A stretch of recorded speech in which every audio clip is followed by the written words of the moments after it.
इससे पहले chapter number 5 तक जो हमने जितने भी फ्लो पढ़े थे ना, उसमें जो भी हमारे पास जो फ्लो के अंदर वेरिएशन आया करती थी, वो सारी की सारी हमारे पास एरिया चेंज होने की वजह से। फॉर एग्जाम्पल हमारा फ्लो, हमारा जो कोई क्रॉस सेक्शन है उससे हमारा पानी फ्लो कर रहा है, या हमारी एयर फ्लो कर रही है एट वेरी हाई स्पीड, सही है। तो उसकी प्रॉपर्टी में जो भी पहले हमने चेंज देखे ना, वो सारे क्रॉस सेक्शन एरिया की चेंज देखे थे हमने, कि अगर हम क्रॉस सेक्शन एरिया चेंज करते हैं तो क्या फर्क। फॉर एग्जाम्पल हमने ये वाला फ्लो देखा कि नोज़ल की वजह से क्या चेंज आता है, हमने ये पढ़ा था कि नोज़ल होता था। इसमें हो क्या रहा है, इसमें बेसिकली यहाँ पे क्रॉस सेक्शन चेंज हो रहा है। यहाँ पे हमारा एरिया पता है, यहाँ पे एरिया कम है, हमने डिफ्यूज़र पढ़ा था। इसमें क्या है, शुरू में एरिया कम है, बाद में एरिया हमारा ज़्यादा हो रहा है। हमने फिर CD नोज़ल पढ़ा था। इसमें क्या है, पहले कन्वर्जिंग हो रहा है, फिर हमारा डाइवर्जिंग हो रहा है। तो हमने एरिया के चेंज होने की वजह से हमारी प्रॉपर्टीज़ में क्या चेंज आता है, हमने चैप्टर 5 तक सारा वो पढ़ा था, सही है। चैप्टर 6 से ना थोड़ा मामला थोड़ा डाइवर्स करते हैं अब यहाँ पे। इसमें क्या है, हमारे पास लिखा है फ्रिक्शनल फ्लो, और दूसरी चीज़ क्या है यहाँ पे, कांस्टेंट एरिया डक्ट। हमारा भी इसमें ना हमारा एरिया चेंज नहीं हो रहा, हमारा जो एक कांस्टेंट पाइप होगा हमारे पास, कांस्टेंट एरिया का पाइप होगा। उस पाइप में होगा क्या कि फ्रिक्शन है यहाँ पे, जो पाइप की सरफेस है ना। इससे पहले जितने भी क्वेश्चन थे ना हमारे चैप्टर 5 तक, जितने भी हमने सवाल किए थे, उसमें हमने ये जम्पशन की हुई थी कि हमारे पास फ्रिक्शन लेस फ्लो है। यहाँ पे हमारी जम्पशन क्या होगी, हमारी जम्पशन यहाँ पे होगी कि हमारे पास जो एरिया है ना, जो डक्ट है वो कांस्टेंट एरिया डक्ट है, सही है। और हमारे पास जो हीट फ्लो है ना, हीट फ्लो बाहर से अंदर आ रही है ना अंदर से बाहर जा रही है। तो इस चैप्टर नंबर 6 में हमारी दो जम्पशन होंगी। पहला क्या है, हमारा जो एरिया है वो कांस्टेंट है डक्ट का। दूसरा, ना हीट अंदर आ रही ना हीट बाहर जा रही है। और सिर्फ क्या होगा, जो भी हमारे पास चेंजेस आएंगे ना फ्लो के अंदर, फॉर एग्जाम्पल हमारा इनलेट मार्क नंबर अगर हमने 2 दे दिया है और आउटलेट पे हमें मार्क नंबर मिल रहा है, लेट से 1.5 मिल रहा है यहाँ पे, तो ये जो मार्क नंबर में जो भी फ़र्क आया है ना, प्रॉपर्टी में जो भी चेंज आया है, ना ये एरिया की वजह से चेंज आया है, ना ये हीट ट्रांसफ़र की वजह से चेंज आ रहा है, बल्कि जितना भी हमारे पास मार्क नंबर में चेंज आया है, सारा का सारा हमारे पास जो फ्रिक्शन की वजह से चेंज आ रहा होगा। बात समझ आ रही है, चैप्टर 6 का स्कोप क्या है, सिर्फ फ्रिक्शन की वजह से हमारे फ्लो में जो चेंज आ रहा है उसको हम स्टडी कर रहे होंगे यहाँ पे, ठीक है। सही है। अच्छा, इस पार्ट में बस क्या है, जो चैप्टर है ना, चैप्टर को 2 पार्ट्स में डिवाइड किया हुआ है यहाँ पे।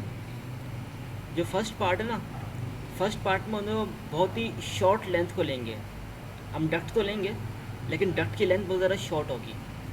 और सेकंड पार्ट में क्या होगा, सेकंड पार्ट में हम डक्ट की लेंथ को बहुत ज़्यादा बड़ा लेंगे। जिन क्वेश्चन में हम डक्ट की लेंथ को बहुत ज़्यादा शॉर्ट ले रहे होंगे ना, उसमें हमारा हीट ट्रांसफ़र बिल्कुल निग्लेजिबल होगा।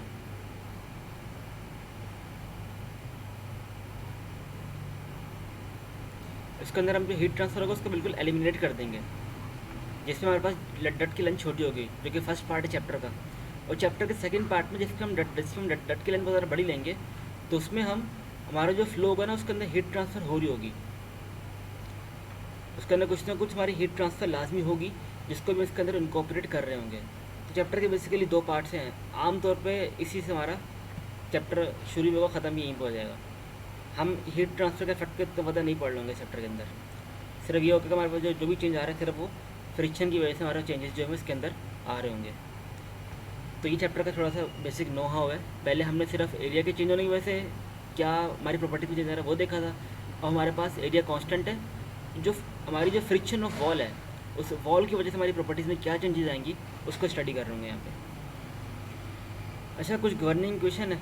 ये गवर्निंग क्वेश्चन वो जो हमने पहले सारी पढ़ी हुई थी। सबसे पहली क्वेश्चन क्या होती है, कंटिन्यूटी क्वेश्चन होती है। ये बोलती क्या है कि जितना आपका मास फ्लो रेट इन, जैसे यहाँ पे ये मास फ्लो रेट आपका इन है, इसको मैं M1 बोला कि ये मेरी स्टेट नंबर 1 है, ये बराबर होगा आपके पास मास फ्लो रेट आउट के, इसको मैं स्टेट नंबर 2 बोल रहा हूँ। कंटिन्यूटी इक्वेशन क्या बोलती है कि आपका जो मास फ्लो रेट इन है ना, जो आपका अंदर आने वाला मास है M1, वो बराबर है आपके मास फ्लो रेट 2 के, जो आपका मास बाहर जा रहा है। कंटिन्यूटी इक्वेशन ये बोलती है, सही है। और जो आपके पास मास फ्लो रेट होता है फर्दर बराबर होता है रो V A के। अगर आपके पास ये फर्स्ट स्टेट है ना, ये वाली स्टेट है, तो यहाँ पे रो 1 आ जाएगा, V1 आ जाएगा और A1 आ जाएगा। इसी तरह अगर सेकंड स्टेट की बात कर रहे हैं, तो यहाँ पे आ जाएगा रो 2 V2 A2। ये क्या बता रहे हैं, आपके पास जो कांस्टेंट एरिया डक्ट है ना, जिसका अगर आप कंटिन्यूटी इक्वेशन लगाएं तो उसमें बोलता है क्या है कि आपके पास जो फर्स्ट स्टेट का जो मास फ्लो रेट होता है ना, जैसे ये आपकी फर्स्ट स्टेट है, इसका आपका मास फ्लो रेट ये है rho one A one V one, ये बराबर होगा आपकी सेकेंड स्टेट के मास फ्लो रेट के, जो कि rho two A two V two था। अब हमारी जम्पशन क्या है, हमारी जम्पशन ये है कि ओवरऑल यहाँ पे मास फ्लो रेट कॉन्स्टेंट है, मतलब ओवरऑल हमारे पास जहाँ पे वो है ना एरिया, वो कांस्टेंट है। जो एरिया हमारा यहाँ पर है वही एरिया हमारा यहाँ पर होगा, दोनों साइड में एरिया हमारा कांस्टेंट है, मतलब ए वन बराबर है ए टू के। तो हम कर क्या रहे हैं, हमने इस पूरी इक्वेशन को ना एन से उससे डिवाइड कर दिया एरिया से। तो क्या होगा, यहाँ भी एरिया आ जाएगा, इसके नीचे भी एरिया आ जाएगा, इसके नीचे भी एरिया आ जाएगा, और इसके नीचे भी एरिया आ जाएगा। तो होगा क्या, इस वाले एरिया से ये वाला एरिया गया, इस वाले एरिया से ये वाला एरिया गया, और यहाँ पे मास अपॉन एरिया, इसको हम बोलते हैं मास फ्लक्स। ये मास अपॉन एरिया एक नई टर्म अभी इंट्रोड्यूस हुई यहाँ पे, पहले इसको नहीं देखा था हमने। इसको हम पढ़ते हैं कि ये एरिया, ये इसको बोलते हैं मास फ्लक्स। इसको वैसे कैपिटल जी से डिनोट करते हैं और ये मास फ्लक्स पढ़ा जाता है। तो हमारे पास जो कंटिन्यूटी इक्वेशन है वो कैसे रिड्यूस हो गई, वो ये रिड्यूस हो गई हमारे सिंपल ना, ये आपकी चैप्टर की पहली इक्वेशन है।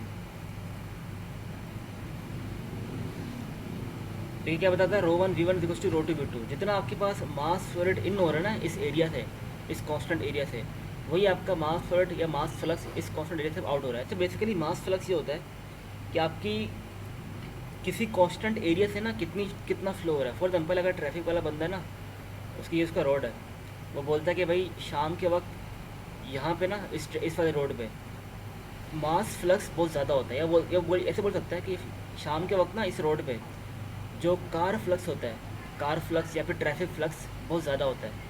उससे कहने का मकसद क्या, उससे कहने का मकसद ये है कि शाम के वक्त यहाँ से गाड़ियाँ बहुत ज़्यादा गुजरती हैं। इसको इस सेंस में तो मास फ्लो रेट और फिर से बोलना। मास फ्लो रेट और ये तो फिर एक ही जी बिल्कुल, मतलब मास फ्लो रेट से मुराद ये है कि कितना मास आपका फ्लो कर रहा है इस कांस्टेंट एरिया से।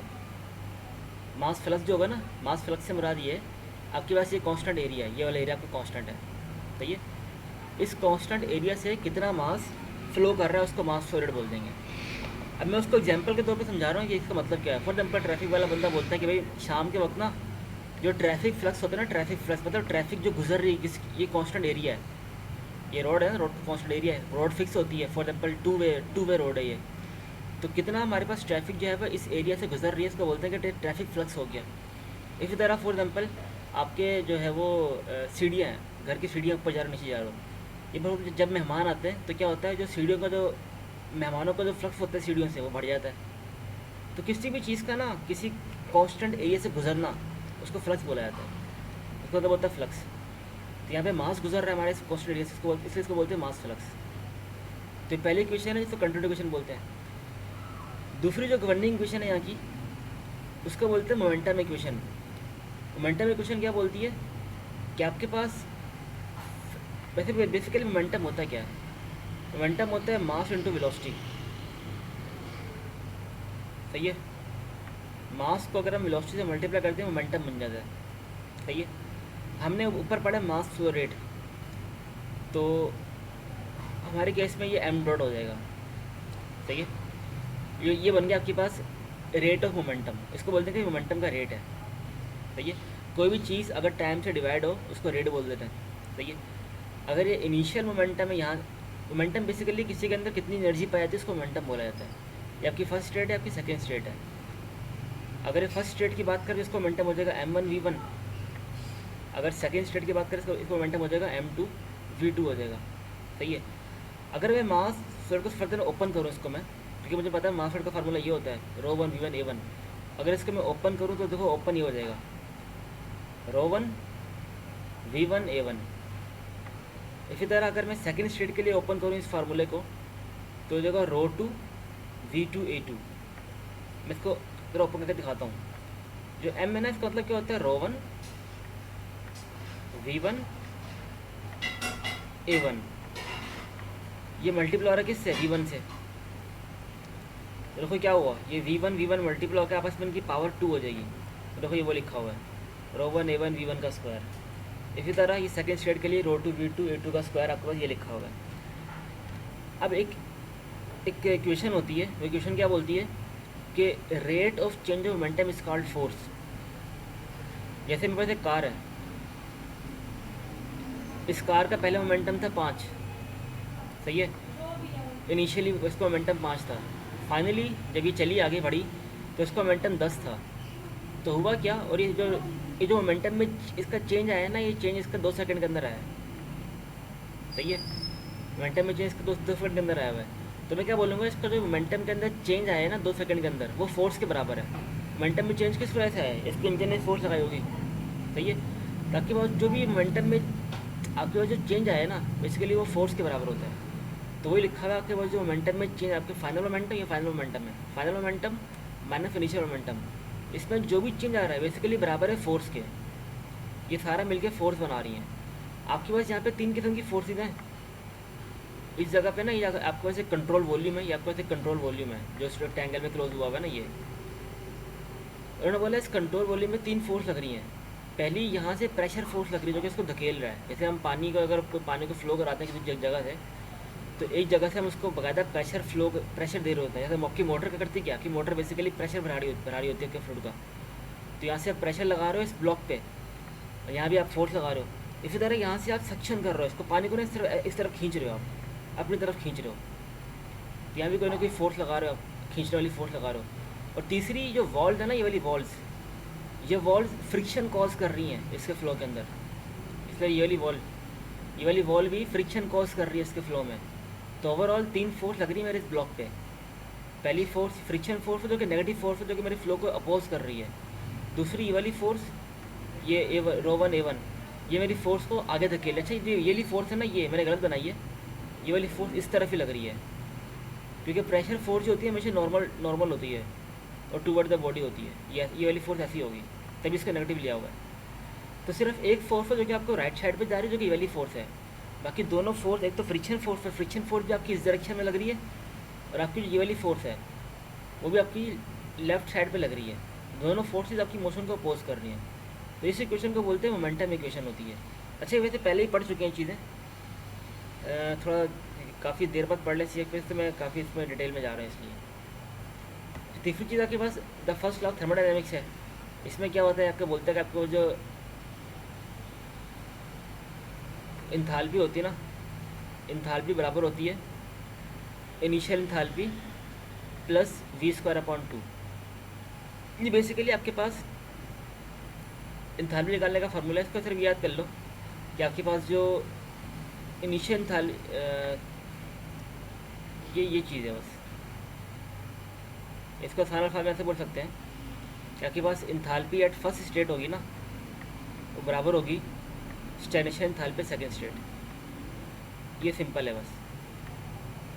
फर्स्ट लॉ ऑफ थर्मोडायनेमिक्स बोलता क्या है कि आपकी जितनी एनर्जी आपकी पहले थी ना, आपकी एनर्जी वो बाद में उतनी रहेगी। आपकी एनर्जी में कोई फ़र्क नहीं आएगा, एनर्जी जो ओवरऑल आपकी सेम रहेगी, कंजर्व रहेगी। अगर एनर्जी कहीं ख़त्म होती तो कहाँ ख़त्म होगी, फॉर एग्जाम्पल क्या पता उसकी वेलोसिटी बढ़ जाए, सही है, ये क्या पता उसके बाद दूसरी प्रेशर एनर्जी आ जाए, ओवरऑल एनर्जी आपकी सेम रहती है। बस फर्स्ट थर्मोडायनेमिक्स आपका ये होता है। जो आपका दूसरा फार्मूला था चैप्टर का, और ये वाला सिर्फ इसको नोट कर लो, ये आपका तीसरा फार्मूला। ये लिखा हुआ है H01 = H02, साथ साथ नोट भी करते रहना। और ये आपका चौथा फार्मूला है, इसका बोलते हैं स्टेट इक्वेशन। ये क्या बोलता है, ये बेसिकली PV = nRT लिखा हुआ है। आपकी जो होती है ना जनरल गैस इक्वेशन होती थी, ये वही लिखा हुआ है। ये लिखा हुआ है प्रेशर = ρRT। आपका प्रेशर बराबर होता है ρ × R × T। आपका R कांस्टेंट है, ये डेंसिटी है, ये टेम्परेचर है, ये आपके पास प्रेशर है। चौथी इक्वेशन हो गई। और आखिरी में आपके पास ये कंडीशन है, क्योंकि हमारे पास जो फ्रिक्शन वाला फ्लो है ना, हमारे क्योंकि फ्लो के अंदर फ्रिक्शन आई है, और फ्रिक्शनल फ्लो हमारे पास जहाँ भी हमारे पास फ्लो के अंदर फ्रिक्शन है ना, बेसिकली 2 किस्म के फ्लो होते हैं। एक होता है एडियाबैटिक फ्लो,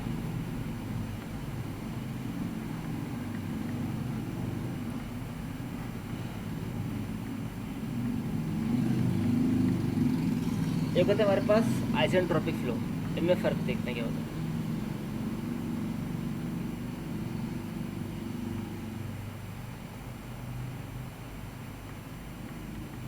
अच्छा एडियाबैटिक फ्लो में क्या होता है कि हमारे पास फॉर एग्जांपल ये हमारा सिस्टम है ना, हीट इसके अंदर आएगी कहीं से, हीट कहीं से अंदर नहीं आएगी, और ना हीट अंदर से बाहर जाएगी।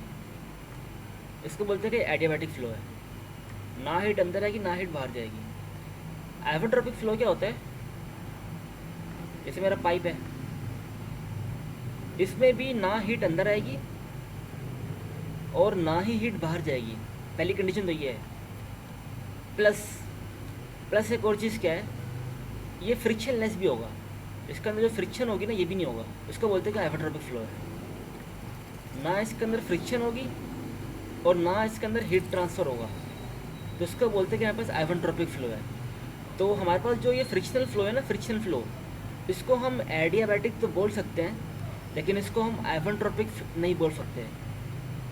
सही है, आपके पास जो फ्रिक्शनल फ्लो होगा इसको हम एडियाबैटिक तो बोल सकते हैं, लेकिन इसको हम आइसोट्रोपिक नहीं बोल सकते, क्योंकि इसके अंदर फ्रिक्शन को लाजमी इसको अंदर इनकॉर्पोरेट कर रहे होंगे, जबकि हीट ट्रांसफ़र किसी प्रॉब्लम में इसको हम नेगलेक्ट भी कर सकते हैं। तभी यहाँ पे जब भी हीट ट्रांसफ़र होता है तो वहाँ पर जो सेकेंड स्टेट की जो हमारी एंट्रोपी होगी ना, यहाँ की एंट्रोपी वो हमेशा बड़ी होगी हमारे पास फर्स्ट स्टेट की एंट्रोपी के। तो ये सेकेंड लॉ ऑफ थर्मोडायनामिक्स ये बोलता है, आपकी जो एंट्रोपी होगी ना सेकेंड स्टेट की, वो लाजमी आपके पास ज़्यादा होगी आपकी एंट्रोपी ऑफ फर्स्ट स्टेट के। तो ये थोड़ी सी बेसिक सी थ्योरी थी, ये क्लियर है। इसमें अक्सर पुरानी बातें थी, बस ये नई बात आई कि फ्रिक्शनल फ्लो क्या होता है। यहाँ तक क्लियर है? हाँ क्लियर है। याजदान क्लियर है यहाँ तक? जी सर क्लियर है। कोई मसला तो नहीं है, कुछ पूछना तो पूछ लो। सही है, ठीक है। अच्छा अब देखते हैं, एग्जाम्पल नंबर 1 है हमारे पास।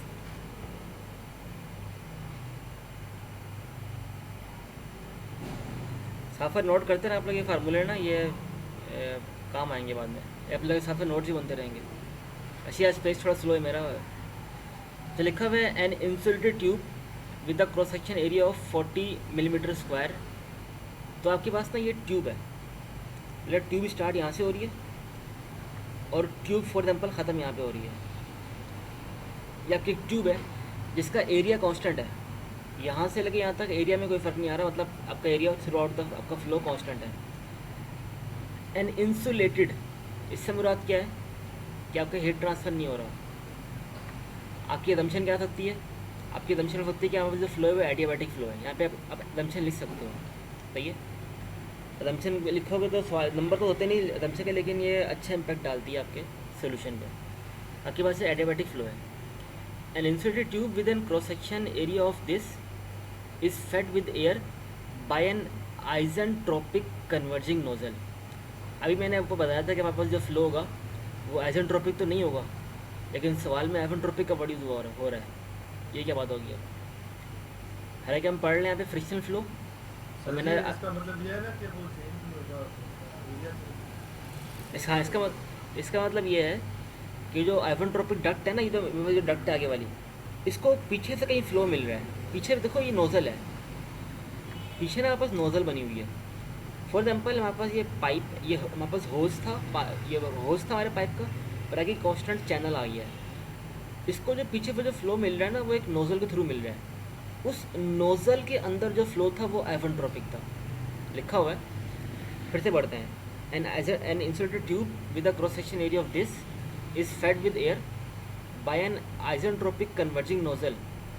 इसको जो फ्लो मिल रहा है ना पीछे पे, वो एक नोज़ल के थ्रू मिल रहा है, और उस नोज़ल में जो फ्लो था वो आइसेंट्रोपिक था, सही है। Film large tank where the temperature and pressure is this. तो आपको इस नोज़ल का ना प्रेशर और टेम्परेचर गिवन है, और ये प्रेशर और टेम्परेचर स्टैग्नेशन है। ये हमें कैसे पता चला? जहाँ भी सवाल में आपका लार्ज टैंक लिखा हो ना, लार्ज टैंक या लार्ज रिजर्वायर लिखा हो, उसमें आपने लाजमी उसके टेम्परेचर प्रेशर को आपने लाजमी स्टैग्नेशन लेना है।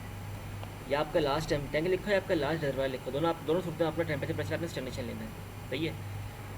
रिस्पेक्टिवली एज शोन फिगर, आपको बेसिकली फिगर गिवन है, आपको इसमें नोज़ल भी पता, नोज़ल है, इसमें फ्लो आइसेंट्रोपिक है, और नोज़ल के बाद यहाँ पे फ्लो आइसेंट्रोपिक है, यहाँ पे फ्लो है हमारे पास जो है, यहाँ पे जो फ्लो है वो एडियाबैटिक है, और फ्रिक्शनल फ्लो है हमारे पास यहाँ पे। अब लिखा हुआ है एट सेक्शन 1, मतलब इसकी बात हो रही है, सेक्शन 1 की बात हो रही है।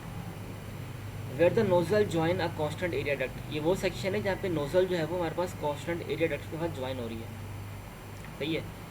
The pressure is 95 kilo pascal. इस पॉइंट पे ना हमारे पास जो प्रेशर है वो 95 किलो पास्कल है। At section 2 which is located some distance downstream, जो सेक्शन 2 है ना वो डाउन स्ट्रीम पे, अच्छा दो बॉडी होते हैं, एक होता है अप स्ट्रीम, एक होता है डाउन स्ट्रीम। अप स्ट्रीम से मुराद क्या है, आपका स्टार्टिंग पॉइंट अप स्ट्रीम, जैसे यहाँ पे ये अप स्ट्रीम है मेरे पास, इसको बोलेंगे अप स्ट्रीम और इसको बोलेंगे डाउन स्ट्रीम। सही, ये बुक ने इसको फॉलो किया हुआ है, ये अप स्ट्रीम है और ये इसकी डाउन स्ट्रीम है। डाउन स्ट्रीम मतलब एंडिंग, अप स्ट्रीम मतलब स्टार्टिंग। तो उन्होंने क्या बोला हुआ है, at section 2 which is located some distance downstream in the tube, the air temperature is this. तो सेक्शन 2 की आपको प्रॉपर्टी गिवन है, सेक्शन 2 आपको सिर्फ ये गिवन है और सेक्शन 1 में आपको सिर्फ ये गिवन है। आज से मालूम क्या करना है, पूछा क्या क्या है, सबसे पहले आपसे पूछा कि बताओ मास फ्लो रेट क्या होगा, स्टैग्नेशन प्रॉपर्टी क्या होगी पॉइंट नंबर 2 पे, और फ्रिक्शनल फोर्स। हमें पता है जो फ्लो है ना, ये जो फ्लो है ये फ्रिक्शन वाला फ्लो है। अभी तक हमें ना पूरे सवाल हमने पढ़ा है, अभी तक हमें कहीं भी हिंट नहीं मिला था कि ये यहाँ पे फ्रिक्शनल फ्लो है। अभी तक ऊपर कहीं भी हिंट नहीं था कि फ्रिक्शनल फ्लो की बात हो रही है। जब हमने पार्ट सी पढ़ा ना, पार्ट सी से हमें अंदाज़ा हुआ कि चैप्टर नंबर 6 से सवाल आया हुआ है। सही है, पार्ट नंबर 6 से हमें अंदाज़ा हुआ कि जो सवाल आया हुआ है ना, ये चैप्टर नंबर 6 से आया हुआ है, क्योंकि फ्रिक्शनल फ्लो हमने सिर्फ चैप्टर नंबर 6 में ही पढ़ा है, जो कि मैं पढ़ रहे हैं अभी।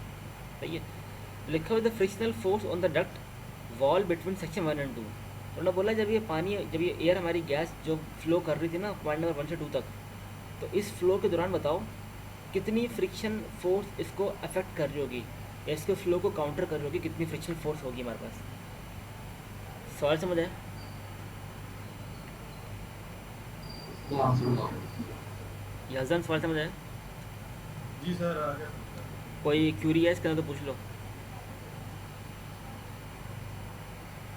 बढ़े आगे, हाँ चलो जी सर। तो देखो ट्रिक क्या होती है सॉल्व करने की ट्रिक ये होती है, जिस स्टेज की आपको प्रॉपर्टीज गिवन है ना, सबसे पहले उस स्टेज का मार्क नंबर, उसी स्टेज की वेलोसिटी, सब कुछ उस स्टेज का निकाल लो। जैसे फॉर एग्जाम्पल मुझे स्टेज नंबर 1 का प्रेशर पता है P1, और जो मेरे पास कंडीशन है ना, ये वाली कंडीशन T टेम्परेचर और प्रेशर नॉट, जो कि नोजल के जस्ट आउटलेट पे होगी, वही इसके इनलेट पे भी होंगी। सही है, ये ऐसी कंडीशन है फॉर एग्जाम्पल पाइप से पानी निकल रहा है, जो कंडीशन पाइप से जस्ट निकलने से पहले होगी, फॉर एग्जाम्पल ये पाइप से जस्ट निकलने से पहले ये है, यहाँ पे इसकी कंडीशन क्या है कि यहाँ पे टेम्परेचर इसका ये है, प्रेशर इसका ये है, और जैसे ही ये पाइप से बाहर निकल के इसके अंदर एंटर होगा ना, इस ट्यूब के अंदर जो कि हमारा सेक्शन नंबर 1 है, वहाँ भी इसकी कंडीशन सेम ही रहेंगी। जस्ट एंटर में ना, जो कि हमारा स्टेज नंबर 1 है, फिर टेबल सी से निकालेंगे या कौन सा? ये देखते हैं अभी। टेबल सी से निकलेगा अभी, टेबल सी यूज़ करके देखो, जब भी यहाँ पर स्टैग्नेशन आता है उसके लिए हम टेबल सी यूज़ करते हैं, अभी करते हैं। अभी सिर्फ एक बात नोट कर लो कि जो नोज़ल था ना, नोज़ल में हमारे पास कंडीशन ये थी। अब यही नोज़ल एक कंडीशन में स्टेज नंबर 1 पे क्यों ले रहा हूँ, इसकी वजह ये है कि नोज़ल में फॉर एग्जाम्पल मुझे पता है नोज़ल से जस्ट निकलने से पहले यहाँ पे कंडीशन ये थी। अब जैसे नोज़ल से बाहर निकलेंगे ना, जस्ट बाहर, नोज़ल यहाँ नहीं, यहाँ कंडीशन अलग होंगी, यहाँ कंडीशन बिल्कुल डिफरेंट होंगी। नोज़ल से जस्ट बाहर जैसे ही वो एंटर हो रहा है उसके अंदर, यहाँ पे जो कंडीशन हमारी नोज़ल की वही कंडीशन हमारी यहाँ पे वही होंगी। क्योंकि सबसे पहला पॉइंट वही लिखा हुआ है, for the isentropic flow through the converging nozzle the local isentropic stagnation pressure at constant area duct thus B. तो उन्होंने बोला हुआ ये वही चीज़ लिखी हुई है कि हमारे पास जैसे ही हमारे पास जो नोज़ल के अंदर जो कंडीशन थी ना, वही कंडीशन हमारे पास इनलेट के ट्यूब में वही होंगी। सही है, तो हमने जो प्रेशर था ना P01, जो कि हमारे पास नोज़ल की कंडीशन थी, वही हमने यहाँ की भी ले ली। हमने इसका रेशो निकाल लिया हमारे पास रेशो क्या आ गया 0.95। हमें करना है क्या होता है, तो मैंने रेशो क्यों निकाला, इसकी वजह है क्योंकि मैं टेबल A-C यूज़ करता हूँ, टेबल C यूज़ करते हैं। अब टेबल C में क्या है, मुझे टेबल C तक आने के लिए ना कुछ चाहिए होता है लाजमी, या मार्क नंबर लेकर आ जाओ, या प्रेशर अपॉन P0 लेकर आ जाओ, या T अपॉन T0, कुछ इस पर तो कुछ भी एक चीज़ लेकर आ जाओ, तो आप टेबल यूज़ कर सकते हो। तो मैंने यहाँ पे क्या पॉसिबिलिटी थी, पॉसिबिलिटी ये थी कि हम P अपॉन P0 ला सकते हो, जो कि हमने ये निकाल लिया। अब इसके रिस्पेक्ट से ना हम स्टेट नंबर 1 का सब कुछ निकाल सकते हैं। हम स्टेट नंबर 1 का मार्क नंबर निकाल सकते हैं, हम स्टेट 1 का टेम्परेचर निकाल सकते हैं, हम स्टेट नंबर 1 की वेलोसिटी, इसका कुछ भी जो भी पूछा गया है, मास फ्लो रेट, सब कुछ निकाल सकते हैं स्टेट नंबर 1 का। तो देखो मैं टेबल पे गया, टेबल मैंने 0.95 तलाश किया, P अपॉन P0 0.95, 0.95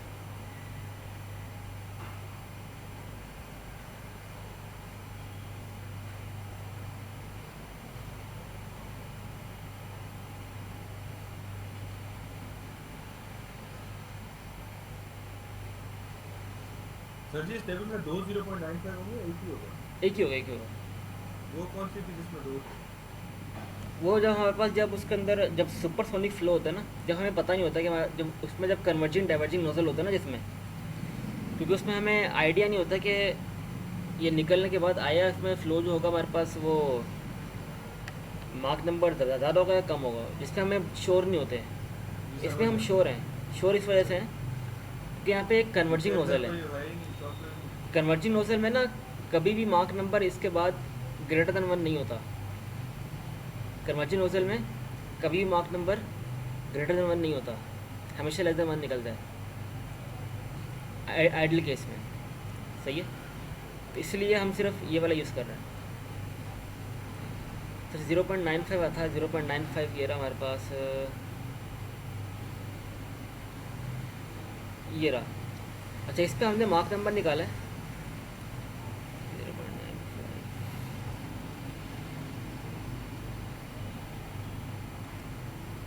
0.95, ये रहा। इसे मार्क नंबर 0.27 आ गया, वो निकाल लिया हमने, ये रहा। सही है, और इसमें हमने T/T0 का रेशियो भी निकाल लिया। देखो स्टेट वन तक सब कुछ निकाल लेंगे। इसमें हमने T/T1 भी निकाल लिया, जो कि हमारे पास ये आ गया 0.9867, ये आ गया। हमें T0 1 पता था, हमने यहाँ पे रखा और इससे हमने T1 निकाल लिया। तो हमारे पास स्टेट नंबर 1 का प्रेशर भी पता है, टेम्परेचर भी पता है। अब हम डेंसिटी भी निकाल लेते हैं। देखो मेरा कोशिश क्या है कि स्टेट नंबर 1 की सारी चीज़ें निकाल लें। सही है, तो वही कर रहे हैं। इससे डेंसिटी भी निकाल लेंगे। डेंसिटी के लिए हमने यूज़ किया ये वाला फार्मूला, इक्वेशन ऑफ स्टेट। इसमें देखो प्रेशर पता था, हमें P1 पता था, हमें T1 पता था, R एक कांस्टेंट पैरामीटर होता है, और हमने यहाँ पर डेंसिटी निकाल ली। देखो ये यूज़ किया, R कांस्टेंट 287.1 होता है, कांस्टेंट होता है। प्रेशर में लाजमी यहाँ पे प्रेशर अपने यहाँ पे पास्कल में रखना है। अगर प्रेशर यहाँ पे किलो पास्कल में रखो तो आंसर गलत आएगा। प्रेशर आपने लाजमी पास्कल में रखना है यहाँ पे। अब केवल डेंसिटी यहाँ पे ये आ गई। अब इसमें वेलोसिटी वो निकाल लेते हैं। बेसिकली हमारा यहाँ पे टारगेट क्या है? टारगेट यहाँ पे ये है कि यहाँ पे मास फ्लो रेट निकालना है। मास फ्लो रेट का होता है एम्प्लोड होता है। सही है, दो तरीके हैं, या तो आप इस वाले पॉइंट पे आपकी जो स्टेट थी ये थी 0.951, या तो इस पॉइंट पे आप ये वैल्यू निकाल लो, ये वाली वैल्यू है। इस पर देखो आपके पास मास फ्लो अननोन है, ये आपको निकालना है। आपको आर पता है, आर कांस्टेंट है, आपको टी पता है, टी कांस्टेंट है, आपको एरिया पता है, और आपको आपकी डेंसिटी पता है। एक तरीका तो ये है कि आप ऐसे निकाल सकते हो। एक तरीका यहाँ पे फॉलो किया गया है। यहाँ पे किया हुआ है, यहाँ पे उन्होंने किया हुआ है, पहले इसको उन्होंने स्पीड ऑफ साउंड निकाली। स्पीड ऑफ साउंड क्या होती है? √KRT के बराबर होती है। स्पीड ऑफ साउंड ये आ गई, और स्पीड ऑफ साउंड से उन्होंने वेलोसिटी निकाली है। बेसिकली मार्क नंबर बराबर होता है mark number velocity divide by velocity of air, और वेलोसिटी बराबर होती है गामा RT के। सही है, हमने ये ए निकाल लिया है, हमें मार्क नंबर पता था, यहाँ से हमने वेलोसिटी निकाल ली, ये वेलोसिटी निकाल ली हमने इसकी। अब हमें निकालना था मास फ्लो रेट। जैसे ऊपर लिखा था ना, मास फ्लो रेट का फार्मूला ये होता है, मास फ्लो रेट बराबर होता है density into area into velocity. ये वहाँ पर होता है मास फ्लो रेट। यहाँ पे देखो वही किया हुआ है, यहाँ पे उन्होंने वही यूज़ किया हुआ है, density into velocity into area. ये तरीका थोड़ा मुश्किल है निकालने का। एक आसान तरीका क्या है कि आप डायरेक्ट ना, ये लिखा हुआ है 0.95, ये लिखा हुआ है, आप डायरेक्ट इस वैल्यू पे ये वाली वैल्यू निकालते हैं। इस वैल्यू में पुट करते हैं मास फ्लो को। ये देखो आपका ये वाली वैल्यू बराबर होती है इसके, इस पैरामीटर के। आपके पास ये अननोन होगा, आर को पता है, आपको T0 पता है, एरिया पता है, आपको रो नोट भी पता है। आप ये सारी चीज़ें यहाँ से निकाल सकते हैं। ये बेसिकली प्रेशर नोट है, P0 है। तो उन्होंने मास फ्लो यहाँ से निकाल लिया। हमारा पार्ट नंबर यहाँ तक हो चुका है। यहाँ तक क्लियर है?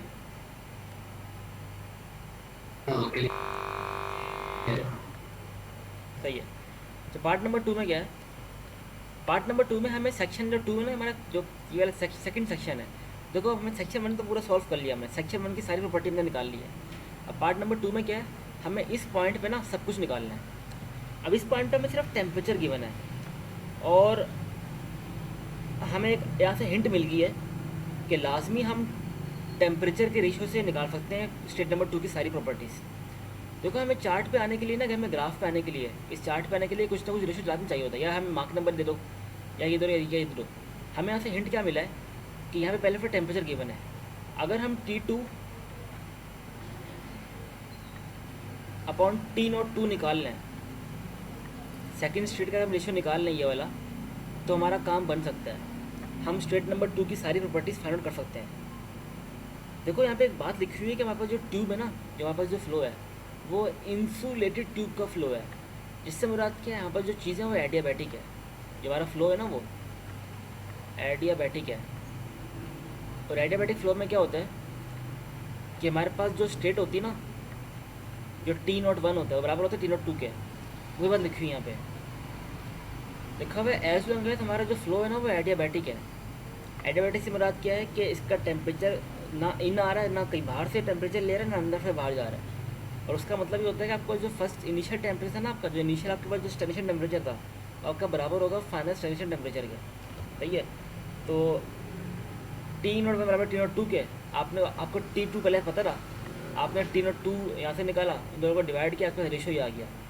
अब इस रेशियो की मदद से आप जो स्टैंडर्ड प्रॉपर्टी, जो आपका जो स्टेट नंबर 2 है ना, अब उसकी सारी की सारी वैल्यूज़ निकाल सकते हो। तो इस रेशियो पे मैं गया टॉपिक चार्ट पे 0.96 पे,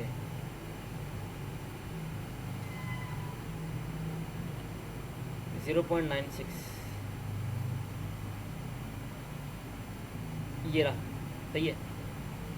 अच्छा 0.96, ये ज़्यादा बेहतर है। इस पर मैंने मार्क नंबर निकाला 0.24, मैंने भी निकाल लिया। ये रहा 0. नहीं ये कुछ और निकाला है। अपेंडिक्स C 0.96, 667 है, 667 97296 0.21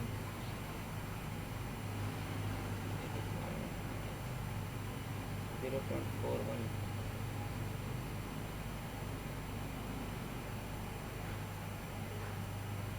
अच्छा मैं इसको प्रेशर में देख रहा था। सही है, मैं इसको प्रेशर में देख, टेम्परेचर की लाइन ये वाली है 0.967, ये रहा। सही है, 41 ये रहा है। तो उन्होंने ये वाली बदली है। बेसिकली पहले मैं प्रेशर में देख रहा था, वो गलत देख रहा था मैं। फिर 0.964, उन्होंने ये वाली वैल्यू ली है 41 पे, ये वाली 0.9675। तो यहाँ से मेरा प्रेशर आ गया। इस वैल्यू से आपने मार्क नंबर निकाल लिया, ये वाला। अच्छा मार्क नंबर निकाल लिया। मार्क नंबर का फार्मूला होता है V/A। सही है। हम पहले A निकालेंगे। A का फार्मूला क्या होता है, गामा RT होता है। गामा पता है, R कांस्टेंट है, टेम्परेचर पता है स्टेट नंबर 2 का। A निकाल लिया। फिर उस A से हमने इस A के लिए इनपुट की, यहाँ से हमने वेलोसिटी भी निकाल ली, तो फिर वेलोसिटी भी आ गया आपके पास। अब फिर टारगेट आपके पास यहाँ पे स्टेशन प्रॉपर्टी निकालने का। स्टेशन प्रॉपर्टी कैसे निकलेंगी आपके पास? अभी देखो आपने अभी सिर्फ T02 निकाला है, आपको P02 भी निकालना है और आपको ρ02 भी निकालना है। अब करते क्या है, पे पहले हमें ρ2 निकालते हैं, डेंसिटी निकालते हैं।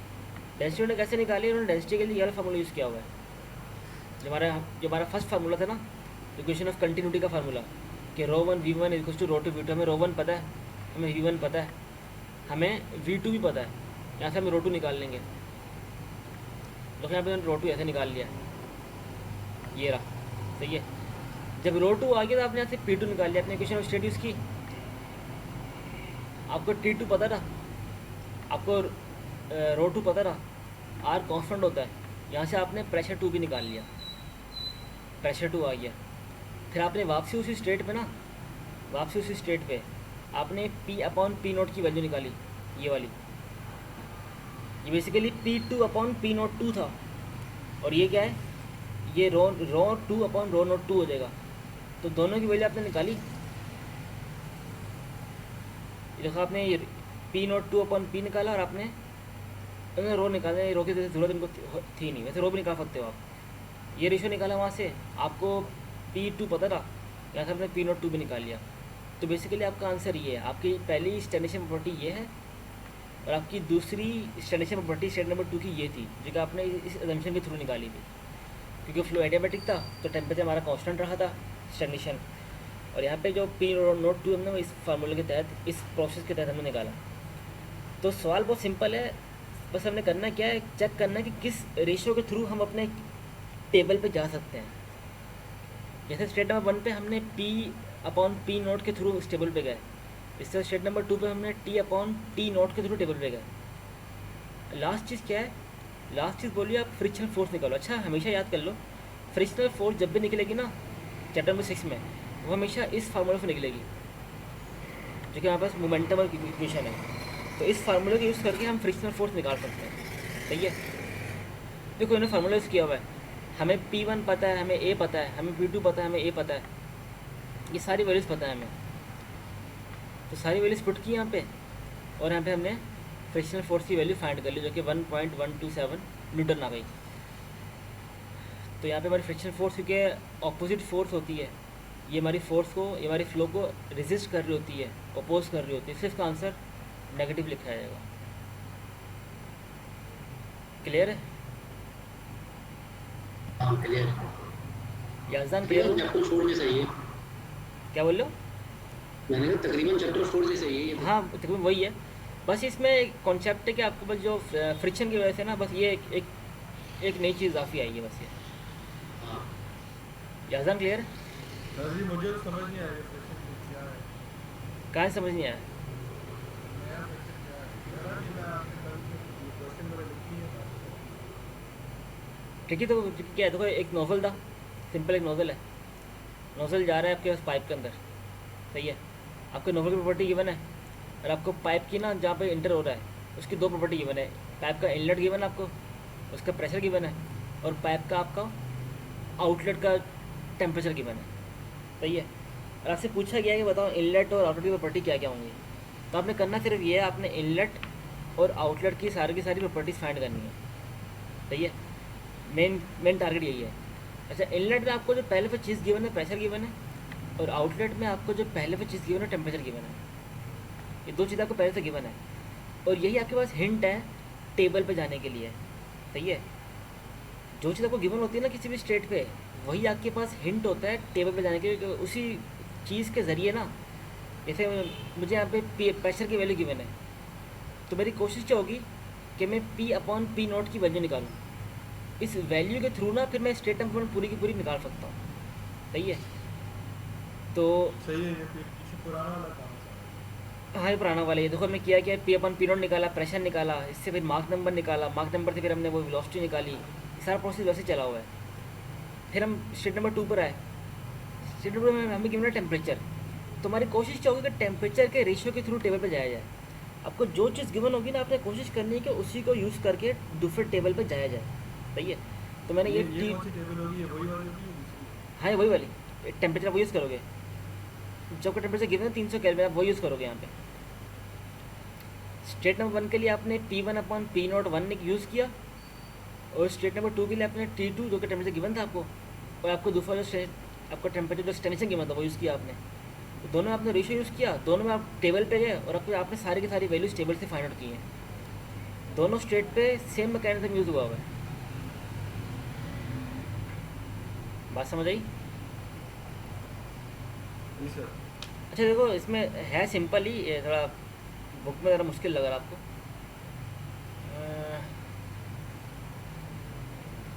देखो मैकेनिज्म ये होता है कि इस रेशियो पे सबसे पहले आप निकालते हो मार्क नंबर। पहला स्टेप आपका ये होता है, मार्क नंबर निकाल लो। फिर मार्क नंबर के बाद आपका दूसरा स्टेप क्या होता है, आपकी कोशिश होती है कि वेलोसिटी निकाली जाए, वेलोसिटी ऑफ साउंड निकाली जाए। तो ये आपका दूसरा टारगेट होता है। सही है, तीसरा टारगेट क्या होता है आपका, कि फिर हमारी ओरिजिनल वेलोसिटी निकाली जाए। हमने ये किया हुआ बस इसके अंदर, और कुछ इसके अंदर कुछ काफ़ी चीज़ नहीं है। P अपॉन P नोट पर हमने सारी चीज़ें निकाली, फिर इसी तरह हमने T अपॉन T नोट पे सारी चीज़ें निकाली। पहली चीज़ क्या, मार्क नंबर निकाला गया। दूसरी चीज़ क्या की, फिर हमने वेलोसिटी ऑफ साउंड निकाली गई। तीसरी चीज़ क्या है, हमने वेलोसिटी ऑफ फ्लो निकाला। वही मैकेनिज्म फ्लो हुआ, जैसे जो वही प्रोसेस, वही पूरा प्रोसेस चला जो ऊपर में चला था। मार्क नंबर निकाला P अपॉन P नोट पे, फिर उसके रिस्पेक्ट से हमने वेलोसिटी ऑफ वो निकाली साउंड, फिर हमने अपनी ओरिजिनल वेलोसिटी ऑफ फ्लो निकाली। जहाँ भी ऐसे किया हुआ है, T अपॉन T नोट पे हमने पहले मार्क नंबर निकाला फर्स्ट पॉइंट पे, पहले ये फर्स्ट स्टेप पे, फिर हमने वेलोसिटी निकाली, वेलोसिटी ऑफ साउंड निकाली, और फिर लास्ट में हमने हाँ वेलोसिटी निकाली। अब हमारी रिक्वायरमेंट यहाँ पे क्या थी, पार्ट नंबर 2 में रिक्वायरमेंट हमारी ये थी कि हमें यहाँ पे स्टैग्नेशन प्रेशर चाहिए। स्टैग्नेशन प्रेशर होता है पी नॉट, पी नॉट बराबर होता है, तो पी नॉट के लिए लास्ट में हमें पी चाहिए, पहले से चाहिए होता है, क्योंकि देखो पी नॉट आएगा यहाँ से, पी नॉट आएगा यहाँ से, उसके लिए हमें पी टू भी चाहिए होता है, पी टू भी पता करना है हमें पहले। तो बाकी सारा जो काम किया ना हमने, ये सारा काम हमने पी टू के लिए काम किया हुआ है। तो इससे पी नॉट टू निकाला, और जब आखिरी जो चीज़ है फ्रिक्शनल फोर्स पूछी गई थी हमसे, फ्रिक्शनल फोर्स जो है वो उसका फार्मूला ये कांस्टेंट फिक्स फार्मूला है। इस चैप्टर के लिए फ्रिक्शनल फोर्स का ये फार्मूला याद करना है, ये वाला ना, जो क्वेश्चन नंबर 6.2 है ना, ये फ्रिक्शनल फोर्स का फार्मूला है। इसमें सब कुछ पता है हमें, P1 A1 पता है, P2 A2 पता है, रो पता है, ए पता है, वेलोसिटी 2 पता है, ये रो ए वेलोसिटी सब कुछ पता है हमें, सब कुछ पुट किया तो हमने यहाँ से फ्रिक्शनल फोर्स हमने फाइंड आउट कर लिया। तो ये न्यूमेरिकल था। अब क्लियर है थोड़ा? जी सर। सही है। अच्छा, अब एक नया कॉन्सेप्ट आता है, इसके अंदर फेनोलाइन्स का कॉन्सेप्ट आता है। फेनोलाइन्स क्या होता है? अच्छा, इसमें ज़रा कोई रॉकेट साइंस नहीं है, कोई इतना ख़ास ये क्वेश्चन कुछ नहीं पढ़नी, सिर्फ इस आपको पढ़ना ही है, आपको ये पता होना चाहिए कि ये फेनोलाइन ऐसे बनती है, बस ये पता होना चाहिए आपको। इस लाइन को बोलते हैं फेनोलाइन। इसमें क्या होता है, वाई एक्सिस में टेम्परेचर होता है और एक्स एक्सिस में आपके पास एंट्रोपी होती है। सही है। अब होता क्या है, ये ना ये वाला पॉइंट है, ये नोट करते रहना साथ साथ, ये वाला पॉइंट होता है ना। अच्छा, इसको अभी इग्नोर कर दो, दूसरी लाइन को इग्नोर कर दो, ये दूसरी कोन को इग्नोर कर दो कुछ देर के लिए, सिर्फ पहली वाली कोन को देखो। इसमें क्या है कि कोन ऐसे आती है और ये टर्न हो जाती है। इसको ये वाला पॉइंट होता है, ये जो ये वाला पॉइंट, यहाँ पे आपकी एंट्रोपी मैक्सिमम होती है, यहाँ पे एंट्रोपी मैक्सिमम होती है, मैक्सिमम। सही है। अच्छा, आपका फ्लो या तो यहाँ से, आपका फ्लो या तो यहाँ से इधर आ रहा होता है या तो यहाँ से इधर आता है। आपका फ्लो या तो यहाँ से स्टार्ट होगा, यहाँ पर आके बाहर निकल जाएगा, डट से बाहर निकल जाएगा, या आपका फ्लो यहाँ से स्टार्ट होगा, यहाँ पे आके डट से बाहर निकल जाएगा। ये बेसिकली ग्राफिकल रिप्रेजेंटेशन है हमारे फ्लो की ना। जब भी आपका फ्लो नीचे से आएगा ना, इसका बोलते हैं सुपरसोनिक फ्लो। मैं सिर्फ एस लिख रहा हूँ, SO, सुपरसोनिक फ्लो। सही है। इससे जब भी आपका फ्लो ऊपर से नीचे आएगा, इसका बोलते हैं सबसोनिक फ्लो। इसको SU लिख रहा हूँ, सबसोनिक फ्लो। सही है। तो इसमें कुछ बात है नहीं है। और पॉइंट टू कौन सा फ्लो बुलाएगा? कौन सा?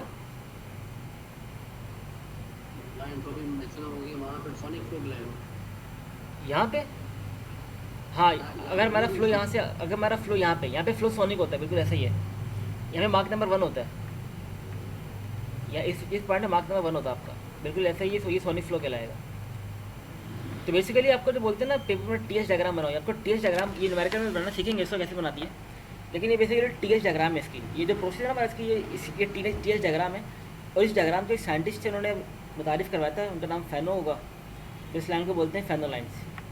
सही है। जब याजदान भाई भी कुछ रिसर्च करेंगे ना, तो फिर इसका नाम हो जाएगा याजदान लाइन्स। सही है याजदान भाई?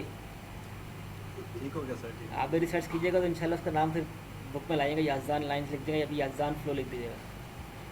देखो इन्होंने फ्रिक्शन को इंकॉर्पोरेट किया हुआ है। अब इसके अंदर जो है ना फॉलिंग इफेक्ट को ले आओ, बोलो भाई फॉलिंग इफेक्ट की वजह से भी कुछ ना कुछ चेंजेस आती हैं, या आप बोल दो कि भाई जबकि चेंजेस आ रही हैं वो अभी तक उन्होंने रिसर्च जो की ना, रिसर्च जो उनकी कोरिजन पर रिसर्च नहीं है अभी तक, आप कोरिजन को इसके अंदर इंकॉर्पोरेट कर दो, फिर आप अपनी लाइन बनाना, आप उसको बोल देना याजदान फ्लो लाइन या याजदान लाइन्स। डन हो गया, डन हो गया। ठीक है, इंशाल्लाह इरादा करें, बाकी हो जाएगा सारा। तो अब क्या है इसमें, ये लाइन बेसिकली इसको रीड कैसे करते हैं। आपका ना 2 किस्म के फ्लो होते हैं इस लाइन के अंदर, या तो आपका फ्लो पहले से ही सुपरसोनिक होगा। फॉर एग्जाम्पल ये पाइप है, आपके पास एक कांस्टेंट एरिया पाइप है। सही है। या तो इसको इनिशियली फ्लो यहाँ पे या तो सबसोनिक मिलेगा यहाँ पे, या तो यहाँ पे सुपरसोनिक मिलेगा इसको।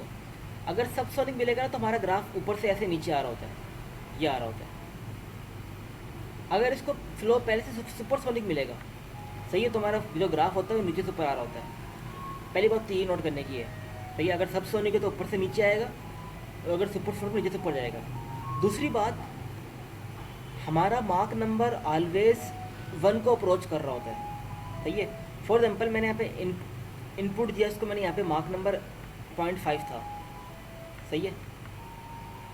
तो इस फ्लो की कोशिश क्या होगी, इसकी कोशिश होगी कि यहाँ से निकलते वक्त ना यहाँ पे मार्क नंबर 1 पहुँच जाए। फेनोलाइन में हमेशा कोशिश क्या होती है कि मार्क नंबर हमेशा 1 को अप्रोच कर रहा होता है। अगर आपने मार्क नंबर इसको 1 से कम दिया ना, अगर आपने इसको सब सोनिक दिया हुआ है, तो इसकी कोशिश क्या होगी कि 1 को अप्रोच करे। यहाँ पे क्या होता है, मार्क नंबर 1 होता है, या इसकी कोशिश होती है यहाँ तक आए, कोशिश होती है, सही है। इसी तरह अगर मैंने फॉर एग्जाम्पल इसको इनिशियली मैंने मार्क नंबर दे दिया, इसको 5 दे दिया मैंने, ये मैंने इसको इनिशियली मार्क नंबर मैंने 2 दे दिया है, तो इसकी कोशिश क्या होगी कि यहाँ तक जब आए ना, इसका मार्क नंबर 1 आए। देखो यहाँ पे मैंने इसको मार्क नंबर ज़्यादा है, सुपरसोनिक है, जब यहाँ तक पहुँच जाएगा ना इधर, तो इसकी कोशिश होगी मार्क नंबर 1 तक अचीव हो। यहाँ भी इसका मार्क नंबर, इसकी कोशिश होगी कि मार्क नंबर मेरा 1 तक अचीव हो जाए। ये कोशिश क्यों होती है इनकी, इसी कोशिश ये इसलिए होती है क्योंकि हमारे पास ये एक नॉन आइवेंट्रोपिक फ्लो है, और नॉन आइवेंट्रोपिक फ्लो में हमेशा आपकी एंट्रोपी बढ़ती है। जैसे ये लास्ट इक्वेशन में देखी थी ये वाली, नॉन आइवेंट्रोपिक फ्लो में आपकी एंट्रोपी हमेशा बढ़ती है, हमेशा एंट्रोपी बढ़ेगी। अगर मेरे पास इनिशियल स्टेट मेरी ये है जो कि सब सोनिक है, तो इसके हिसाब से मेरी फाइनल स्टेट मेरी ये हो जाएगी। और देखो फाइनल स्टेट की एंट्रोपी ज़्यादा है, फर्स्ट एंट्रोपी देखो यहाँ पे इसकी एंट्रोपी ज़्यादा है बनिस्बत यहाँ से। इसी तरह अगर मेरी इनिशियल स्टेट ये है जो कि सुपरसोनिक है, इसकी एंट्रोपी भी कम है, तो मेरी फ्लो की कोशिश क्या होगी कि एंट्रोपी बढ़े, आउटलेट में एंट्रोपी बढ़े। तभी वो कोशिश करते हैं कि मार्क नंबर 1 तक अचीव किया, क्योंकि मार्क नंबर 1 पे इस फ्लो के अंदर एंट्रोपी ज़्यादा होती है मेरी। ये बात समझ आई? तो दोबारा बता दो। देखो इसमें होता ही है,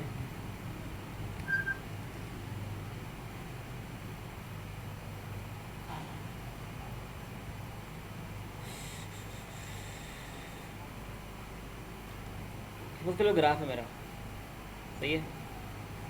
इसके अंदर ये आपकी लाइन है,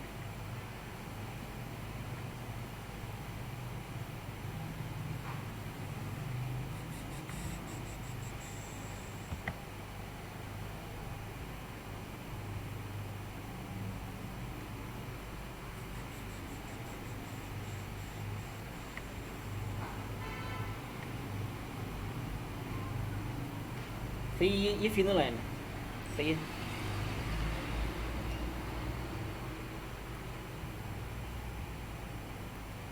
यहाँ पे टेम्परेचर है वाई एक्सिस में, एक्स एक्सिस में एंट्रोपी है, एस है। जैसे जैसे आप एक्स एक्सिस में बढ़ते हो, यहाँ बढ़ोगे तो एंट्रोपी बढ़ेगी, सही है। ऊपर आओगे टेम्परेचर बढ़ेगा, पहली बात तो ये। दूसरी बात, ये जो पॉइंट है ना, ये पॉइंट, इस पॉइंट की एंट्रोपी मैक्सिमम है, इस पॉइंट की एंट्रोपी मैक्सिमम है। फॉर एग्जाम्पल यहाँ पे एंट्रोपी 50 है, सही है। बाकी भले इस पॉइंट की बात करो या इस पॉइंट की बात करो, इन दोनों पॉइंट की एंट्रोपी कम है। फॉर एग्जाम्पल यहाँ पे एंट्रोपी 5 है या एंट्रोपी 10 है, सही है। तो आपकी जो फिनोलाइन होती है ना, फिनोलाइंस, या आपका जो फ्रिक्शनल फोर्स जो भी होता है, जो फ्रिक्शनल फ्लो है, इसमें आपकी कोशिश क्या होती है फ्लो की, वो हमेशा उसकी एंट्रोपी बढ़ती है। अगर ये स्टेट नंबर 1 है मेरी, जो मैंने इनपुट किया, और ये सब सोनिक है, मैं इसको SU लिख रहा हूँ, सब सोनिक, सही है। और ये सुपर सोनिक है, यहाँ से अगर फ्लो जाता है ना, ये यहाँ से फ्लो जा रहा है तो उसको बोलते हैं सुपर सोनिक फ्लो जा रहा है। अगर यहाँ से फ्लो आएगा तो वो सब सोनिक फ्लो आएगा, सही है। तो हमारे फ्लो का बिहेवियर क्या होता है, हमारे फ्लो का बिहेवियर ये होता है कि वो हमेशा जब भी पॉइंट नंबर 2 तक अप्रोच करता है, उसकी कोशिश होती है कि मार्क नंबर 1 को अचीव किया जाए। फॉर एग्जाम्पल पहले मैंने उसको, जब मैंने इनपुट दिया उसको मैंने मार्क नंबर 0.5 दिया था, सही है। पाइप के अंदर ये कॉन्स्टेंट एरिया पाइप है, मैंने इसको इनिशियली मार्क नंबर 0.5 दिया था। आउटलेट पे मार्क नंबर मुझसे ग्रेटर देन 1 होगा, इक्वल टू 1 होगा हमेशा, हमेशा नहीं, मतलब अप्रोच कर रहा था उसको।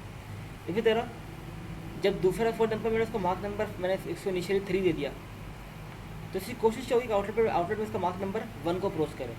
तो बिहेवियर मेरे पास जो आइडल जो बिहेवियर होता है, आइडल बिहेवियर ये होता है, कोशिश होती है। कभी भी ऐसा नहीं होगा कि आपका फ्लो यहाँ से इधर आ रहा हो, मार्क नंबर 1 हो और दोबारा पीछे जाए, ऐसा कभी नहीं होगा, सही है। ये प्रोसेस इम्पॉसिबल है।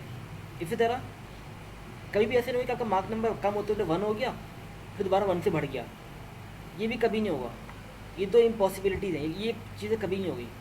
फॉर एग्जाम्पल मार्क नंबर पहले 3 था, बढ़ के पहले 1 तक हो गया फिर 1 से नीचे जा रहा है, ऐसा कभी नहीं होगा। सही है। इसी तरह अगर आपका मार्क नंबर घट रहा है, कम हो रहा है, बल्कि बढ़ रहा है, बढ़ते बढ़ते 1 तक पहुंचा, फिर 1 से बढ़ के और आगे निकल गया, ऐसा भी कभी नहीं होगा, क्योंकि एंट्रोपी हमेशा बढ़ती है। आइडल केस में या तो एंट्रोपी कॉन्स्टेंट रहती है या एंट्रोपी बढ़ती है। सही है।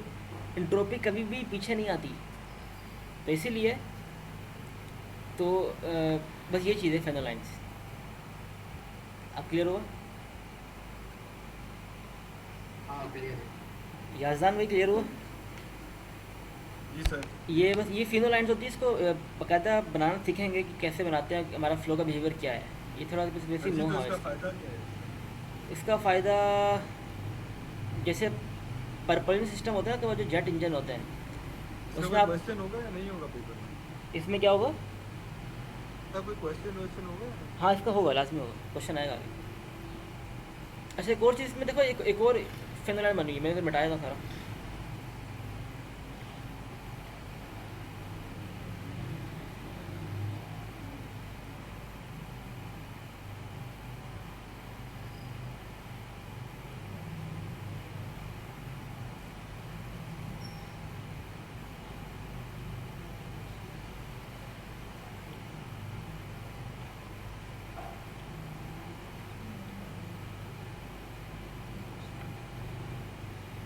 दूसरी वाली सर शायद इसका सुपरसोनिक से स्टार्ट फिर से बोलना, आवाज़ नहीं आ रही।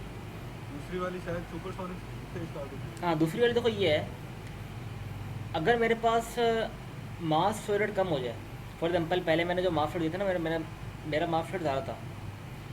जैसे ये पाइप है, इस पाइप के अंदर मैंने पहले मास फ्लो रेट दिया था 5। सही है। सही है।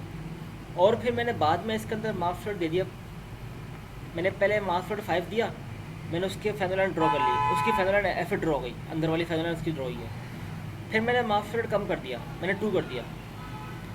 जैसे जैसे हम मास फ्लो रेट कम करते रहेंगे ना, वैसे वैसे हमारा ग्राफ फॉरवर्ड की तरफ शिफ्ट होता है, आगे शिफ्ट होता है। देखो क्या लिखा हुआ है, जो सेकंड वाला जो ग्राफ है ना, ये सेकंड ग्राफ है ना, सेकंड ग्राफ का जो मास फ्लो रेट है ना वो कम है फर्स्ट वाले से।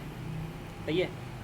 इसी तरह जो सेकंड वाला ग्राफ है, सेकंड वाला जो फिनल लाइन है, उसका जो मास फ्लक्स है वो कम है फर्स्ट वाले से। तो बेसिकली आपको जो लाइन है ना, ये वाली लाइन, जैसे जैसे हमारा mass flow rate, for example मैंने एक और लाइन, मैंने एक और मास रेट, मैंने मास फ्लो रेट 1 कर दिया इसका, तो क्या होगा, एक और बनेगी लाइन, वो लाइन ऐसे होगी, वो लाइन और आगे आ जाएगी। तो जैसे जैसे इसका हम मास फ्लो रेट कम करते रहेंगे ना, वैसे वैसे हमारी लाइन राइट साइड पे शिफ्ट होती है। ये बस एमसीक्यूज़ के लिए, ये इतना खास चीज़ नहीं है इसकी। बस जैसे जैसे मास फ्लो रेट कम करते रहोगे, वैसे वैसे आपकी जो लाइन होगी ना, वो आपको जो फेनल लाइन होती है वो आगे की तरफ शिफ्ट होती रहती है। सही है, क्लियर है? Yes sir. अच्छा अब ये सारा स्किप करना है, ये कुछ नहीं आता। ये खुलासा है। खुलासा क्या बता रहा है कि आपके जो जैसे पाइप है, पाइप के अंदर आपका फ्लूइड फ्लो करता है। सही है। तो ड्यूरिंग द फ्लो अगर आपने मार्क नंबर शुरू में, फॉर एग्जाम्पल आपने 0.5 दिया हुआ है, सही है, जो कि क्या है, सबसोनिक है, ये सबसोनिक कैटेगरी में आ रहा है। अगर आपका फ्लो पाइप के अंदर इनिशियली फर्स्ट कंडीशन में इनिशियली अगर आपने इसको जो इनलेट दिया हुआ मार्क नंबर 0.5 दिया हुआ है, तो आपका मार्क नंबर इंक्रीज़ होगा फ्लो के दौरान ना। जब ये आउटलेट पे पहुंचेगा तो मार्क नंबर लाजमी greater than 0.5, for example mark number 0.9 हो गया। सही है। अगर आपकी जो डक्ट है ना, डक्ट कॉन्फिडेंट एरिया डक्ट है, अगर आपने उसको इनिशियली मार्क नंबर सुपरसोनिक दिया हुआ है ना, सबसोनिक दिया हुआ है, तो आपका मार्क नंबर हमेशा बढ़ेगा। ये वो एक थंब रूल है, ये इसको इन्होंने ग्राफ चार्ट में एक समर्ज कर दिया है। इस तरह अगर आपके पास मार्क नंबर बढ़ता है तो बाकी सारी चीज़ें कम होती हैं, प्रेशर भी कम होगा, टेम्परेचर भी कम होगा, डेंसिटी भी कम होगी। मार्क नंबर बढ़ रहा तो वेलोसिटी भी लाजमी बढ़ेगी। सही है। अगर क्योंकि मार्क नंबर जो है ना वो डायरेक्टली प्रोपोर्शनल होता है वेलोसिटी के, अगर मार्क नंबर बढ़ेगा तो वेलोसिटी बढ़ेगी। इसी तरह आपके पास स्टैग्नेशन प्रेशर हो या स्टैग्नेशन टेम्परेचर हो, ये दोनों सूरतों में हमेशा घटती हैं। हमेशा कम होती है। और क्योंकि हमारे पास ये एवनट्रोपिक फ्लो है, एवनट्रोपिक फ्लो हमेशा इंट्रोपी बढ़ती है। नॉन एवनट्रोपिक फ्लो है हमारे पास, और इसमें हमेशा हमारी इंट्रोपी बढ़ती है। सही है, इसमें हमारी इंट्रोपी क्या होगी, हमेशा बढ़ेगी। जबकि अगर हम इसके अंदर सुपरसोनिक फ्लो दें, हम इसके अंदर पहले से फ्लो हमारे पास ग्रेटर देन 1 दे दें, फॉर एग्जाम्पल मैंने फ्लो यहाँ पे 1.5 दे दिया है, सही है, फ्लो पहले से सुपरसोनिक है, तो आउटलेट पे मार्क नंबर इसका कम होगा, घटेगा, मार्क नंबर हमेशा कम होगा। फॉर एग्जाम्पल आउटलेट पे इसका मार्क नंबर 1.3 हो गया, सही है। अगर हम इसको कम देते हैं मार्क पर तो बढ़ाता है, सही है। अगर इसको ज़्यादा तो कम करता है, सही है। ये थोड़ा इसकी बात, ये समझने की बात है। अगर हम मार्क नंबर कम देते हैं तो ये बढ़ाता है, ये फ्लो फेनोलाइन जो होता है उसको मार्क नंबर बढ़ाता है।